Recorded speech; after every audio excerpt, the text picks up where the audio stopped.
Welcome back, everyone. Today we are whipping up something special. A delightful strawberry pie, just in time for Thanksgiving. Let's get started with these luscious ripe strawberries. Strawberry pie would be the highlight of Thanksgiving. Oh no, Jamie is allergic to strawberries. What am I going to do? This recipe book says to substitute with raspberries. But that's just another allergy risk. Why can't I find anything for apples? I will ask on Quora. Can anyone tell me how to adjust a strawberry pie recipe to make it suitable for someone allergic to strawberries? Need to swap for blueberries. Urgently need help for Thanksgiving.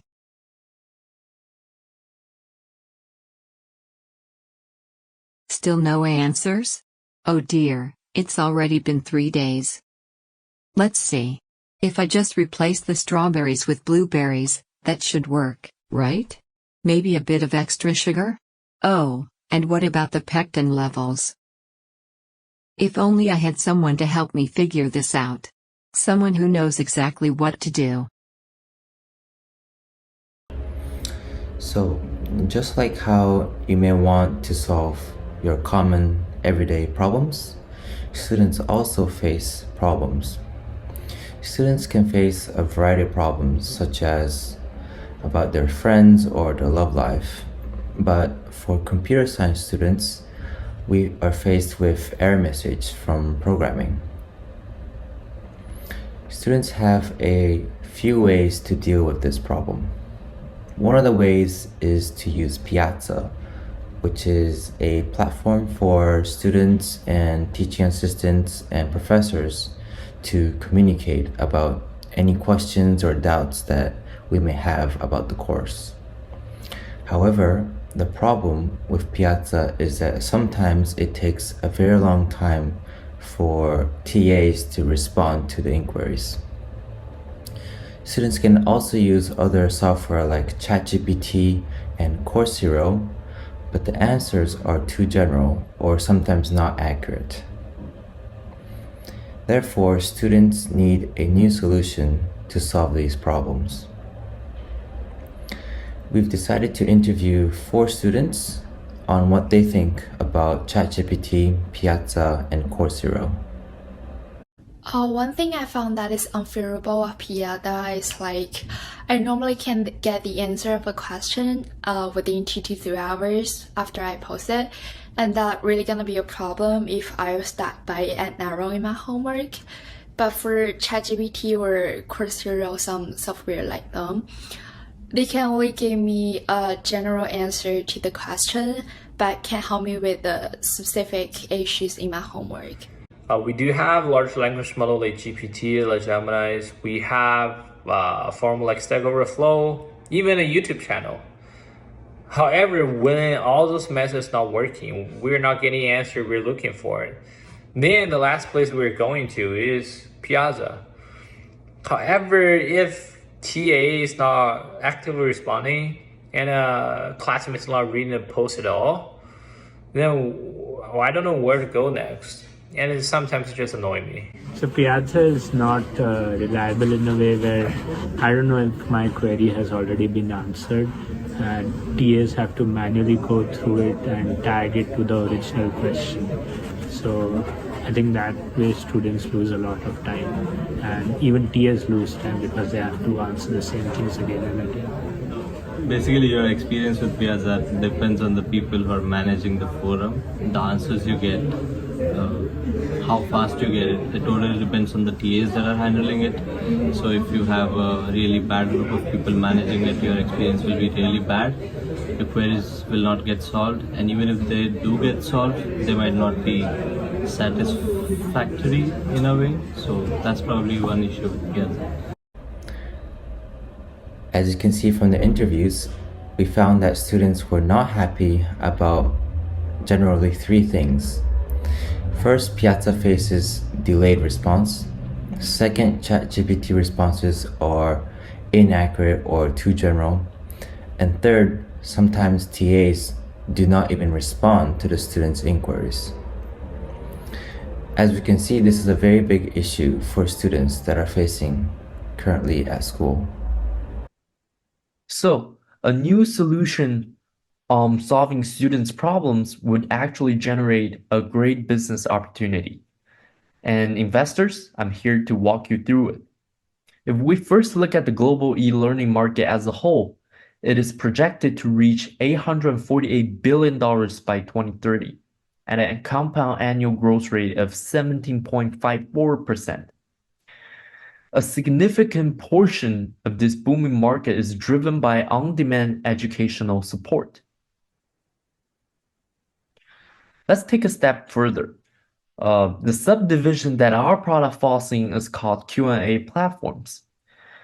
And this subdivision is expected to take a larger portion of the entire pie and reach from $3.83 billion to $6.64 billion in market size in the relatively same time frame.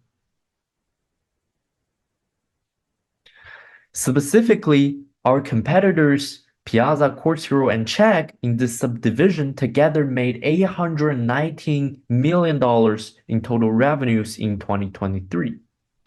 This shows vast potential for our product. Because even if we secure only 1% of their market, we are already estimated to make $8 million in annual revenue. And imagine that amount grow at a compound annual growth rate of 8% each year. So now I'll pass it to Natasha for a product walkthrough, and she will demonstrate why our product is better than any other solutions out there. Now, as Yuko has explained, there are many issues with the current solution. We need to create a new solution, something that works for everyone. I want you to imagine a world where all your course materials are available at the click of a button. Imagine a world where your TA or your teacher is available 24/7. Imagine you could get quick answers to any course-related material questions you have with custom study guide. And not only that, but multiple media answers. Now, we've done it. We have created an app where teachers can upload their course materials right away, and students can get relevant answers with multimedia answers right away. Now, our app has safe and secure authentication. Our app has a modern design, beautiful dashboard where you can store all your answers and questions. Our AI responses are up to date, they have custom content, and they're accurate with multimedia answers. And we have the course materials that are easily accessible at the click of a button on the left-hand side. So now, let's go through the walkthrough. Hi, so today we have Dev here. He's a master's in computer science student, and he'll be using our product. So we told him beforehand the credentials to log in. So could you log in?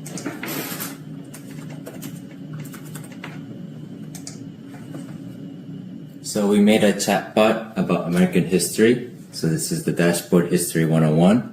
And you can ask a question related to American history that you're interested in.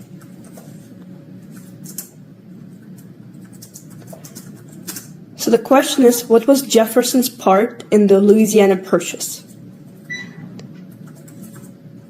You can click Post. Right, so again, good results here. Jefferson instructed his minister, Robert R. Livingston, to do it, and it also references the PPT as well as the video with the, it's the correct timestamp, so I don't have to spend time scrubbing through the video to find where it's.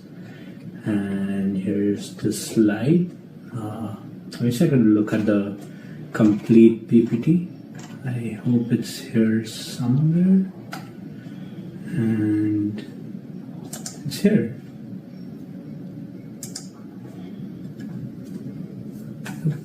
So Yeah, and it also tells you the slide number. So right, it says slide number 12. Highlight 12. That's cool. So like I can get more information and go through the slides also again. Don't need to look at the whole slides, and it's pretty helpful. Yeah, and you can fact check like that. Yeah. Okay, so along with the current PDFs that we have on the left-hand side, we can add extra new PDF files by uploading them. So if you click on Upload Course Materials on the right, and then choose File, you can upload this American President's PDF file. So click Upload. Then on the left-hand side, you can see that the new file has been uploaded, and that's added to the database. So the chatbot would consider that when answering your query. Oh, that's pretty cool. Okay, so now that you use our product, what do you think about it? It's pretty cool. I think it will save me a lot of time, especially since I can search for answers that are relevant and I can find exactly from where they are. So I don't need to spend time going to the lecture video or the PPTs. So in the exam times, this would help me save a lot of time. And since the database is expandable, I believe we could add much more knowledge, and it will keep getting better as more people use it. So that's pretty cool, I think. What do you think about the accuracy of the responses? The accuracy, it's pretty on the mark, right? I could directly refer this for my exam answers, I assume. But yeah, I'm very happy with the accuracy. So in terms of speed and accuracy, you think? It's pretty fast. Like I couldn't notice any delays in getting me the answer, so I think it's pretty fast. Okay. Let's talk about what was going on in that video. Dev has asked a question. What was Jefferson's part in the Louisiana Purchase? And what's happening behind the scenes now? What our app does is, first off, we get rid of all the stop words and perform stemming. Stop words are things like these and ins that are not important to the overall meaning of the word. Similarly, we perform stemming. What is it? For example, like if we have a query with the word playing in it, we shorten it to play. So from what was Jefferson's part in the Louisiana Purchase, we get Jefferson part Louisiana Purchase, and then we vectorize it. Dev has also uploaded a PowerPoint presentation. And then what our app does is we find the proper library to extract the text, and we similarly perform extract the relevant keywords from it, like pre-colonial America, United States originally, and then we vectorize that. Now we have this pre-processing vector. Now, how do we develop such a big database of things that a user can search through? So we get a lot of data, like, from PDF files, from docs, PowerPoints, YouTube, MP4 files. What we do is, for PowerPoints and docs, we extract the text using the relevant libraries, and from videos, we have to do a little bit more work. We have to do things like speech recognition. So we get a transcript and the timestamps at the right spot. So we get all this massive data, we cut it up in smaller chunks, and then we vectorize it. Now we have these two different vectors, the pre-processing and the database itself, and we perform cosine similarity, because we want to find the most similar topic to what the user is asking and find that in our database. And then we use ChatGPT's API in order to actually construct the proper response that the user is looking for. And on the right-hand side, you can see the text that the ChatGPT has generated with our references. So we have a PowerPoint slide in there and YouTube links and things like that. Now, Do you remember her from the beginning of the video? Do you remember how much she struggled to get the relevant recipe? Now, our app can help her because we're very scalable. Our app doesn't have to be about history. We can also teach about computer science or biology. Or, like in her case, we can teach about cooking. Our app will provide answers with relevant YouTube links, with text and references where you can find this information. Or you can just use the ChatGPT's response in order to figure out what your next steps are in your apple pie preparation. And now I'm going to pass it on to Kai Long so he can talk more about the investment part. Thank you, Natasha. I will take it from here. Investors, make no mistake. This is the perfect timing to invest in AI-fueled software products. And let's hear from two investors who possess tremendous experiences in both technology and investment. We are entering an era where companies are going to put a dent in the universe with different shapes, like scaling skills, reducing slog, supercharging services, even creating these new systems of sympathy. I'm abundantly excited. Everyone should take a venture capitalist lens toward where the biggest opportunities are for them. Who doesn't want to be smarter and more capable? Who is going to get there first? Big tech company like Microsoft or the more nimble startups that you're investing in now? I think the rise of generative AI in particular could help to democratize access to AI technology because it can be delivered as a service. It's such a versatile capability, these foundation models. It may be easier for regular companies to consume and without being quite as deep tech. But I would say it's also important to remember that it's not just a generative AI.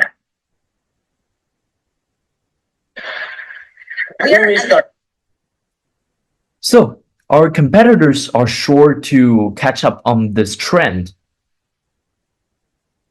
For example, Course Hero already incorporated AI service into its this homework helper services. Also, Check in its latest 2023 investors report directly stated that they're planning to develop this personalized learning system. So, understanding that AI incorporated online learning services is the next big profit generator, then you should invest in us. Because through Natasha's thorough product walkthrough and the demonstration video, we have already showed that our product has 4 competitive edges against current solutions out there. Firstly, our product provides more accurate and more relevant responses to students' inquiries. Secondly, it does so at much faster speed. Thirdly, the response generated by our virtual teaching assistant incorporates not only text, but also images and videos. Lastly, the adaptive learning feature of our product enables students, professors, TAs to upload new materials to our virtual teaching assistant, and it will use those new materials to generate more accurate and more relevant responses to future students' inquiries. And here is a graph that displays the competitive landscape of our product against current solutions. The horizontal axis is the speed in which the response is generated. The vertical axis is the accuracy of the content generated by these products. As you can see here, our product Penpal2000 best combine accuracy and speed. In terms of that, our product better solves students' problems. And this is why you should definitely invest in us and tap into these lucrative business opportunities before it's too late. With your support, we can not only succeed commercially, but also make a huge impact on how education is delivered and experienced worldwide.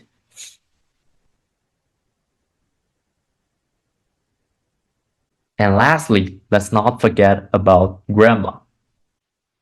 Oh, look at this. Penpal2000 even adjusts the baking time for me.